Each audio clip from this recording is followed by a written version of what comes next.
শিলচরে মুখ্যমন্ত্রীর ভিজিলেন্স শাখার হানা, গ্রেফতার ডেভেলপমেন্ট অথরিটির কর্মী অভিজিৎ কর।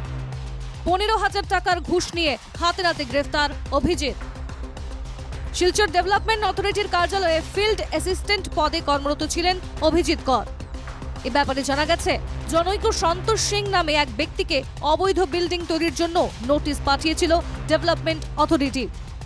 সেই অভিযোগের ফাইল রফা করতেই সন্তোষ সিং এর সাথে 15,000 টাকার উৎকোচ দাবি করেন অভিজিৎ কর। মঙ্গলবার সেই টাকা গ্রহণের সময় হাতে নাতে অভিজিৎ করকে গ্রেফতার করে সিএম ভিজিলেন্স শাখার আধিকারিকরা। এ ব্যাপারে শিলচর ডেভেলপমেন্ট অথরিটির চেয়ারম্যান মঞ্জুল দেব জানান, মিস্টার কি সিং ছিল নামটা, সন্তোষ সিং নামে এক ভদ্রলোক ইলিগেল কনস্ট্রাকশন অফিস থেকে নোটিশ গিয়েছিল। সেই নোটিশের উনি কারণ দর্শানো মানে তিনি ইলিগেল কনস্ট্রাকশন, ওনাকে সমস্ত পেপার নিয়ে অফিসে আসার জন্য বলা হয়েছিল।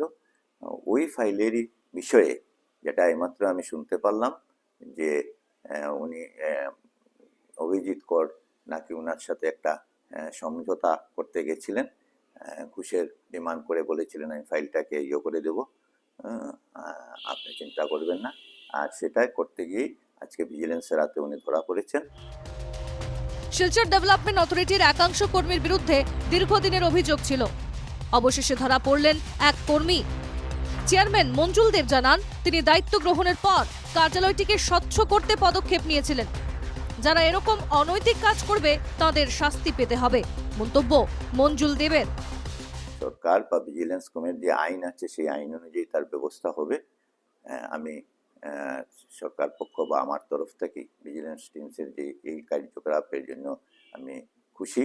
আমরা চাই এই সমাজের এই জাতীয় কাজ যারা করে তাদের উপযুক্ত শাস্তি হওয়া দরকার। সেটা অফিসে আমি আসার পর থেকে আমি অফিসকে স্বচ্ছ করার চেষ্টা করে যাচ্ছি এবং তারই ফলশ্রুতিতে এইসব রেজাল্ট এখন হচ্ছে।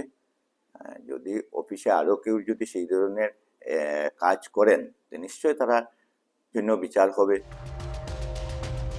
শিলচর থেকে পাপলু দাসের রিপোর্ট, এনকেটিভি বাংলা।